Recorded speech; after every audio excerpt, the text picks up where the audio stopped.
mootummaan sunuun amanama kumaandar akkam jettan. Ha?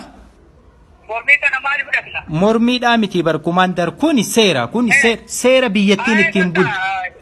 Qoy kumaandar amma waliin mormiidha.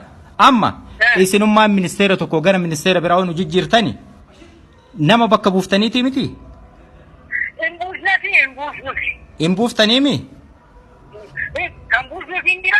Kan hin buufnes jira. Bakka Aga immoo nama bakka buuftaniinu halaafitan akka nuuf fiddaniin ministeera biran akka ministeeraatitti ministeera caalaa eeggamuu qaba namichi kun. Indagana akkamitti nama bakka osoo hin buufne akkamitti baanu hin jettan. Eenyu haa eegu namicha kana?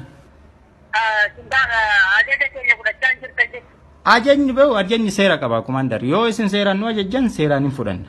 Bakka amma isin halkan kanaan baa halkan kana lubbuu namaa hin nuggannee baan. Dura lubbuu namaa kana eegattanii nu ramaddanii mi waggaa tokkoof kaas ture.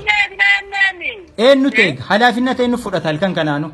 Nu fudhata. Akkamitti fudhattan isin eenyu fudhata? Nu osoo hin taane qaamni nama fudhatuu sun beekamuu qaba. Amma kun bar dubbii dhugaa irra wal mormaa irra kumaandar nuti fudhataa osoo hin taane Ajjeechuun baasii hin jennee miti. eenyutu bakka bu'aa jennee baramma baa dhabuu osoo hin taane VIP'n tokkoof security'n biraa jijjiiramu security'n biraa bakka bu'eeti. Okko qaama mootummaatu dhimma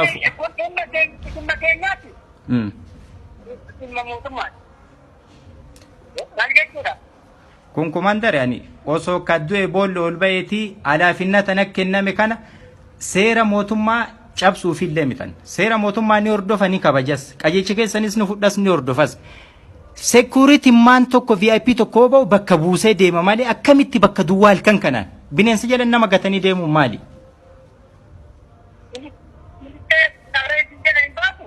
Animo bineensa jedhan nama gateen bahu hindu'a malee asitti bineensa jedhan nama gateen bahu.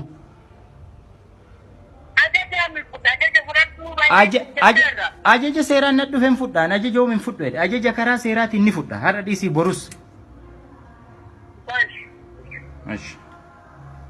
Kana caalaa wal kadhachuun hin jiru. Ambee jedhe kumaandar kadhaaf na kadhadhaadhaan jiru beekan ammallee. Kun seeraan haa deemnu akkuma tanaan dura dalagaa turtanii naa dalagaa olfaa naa daladhu ammas.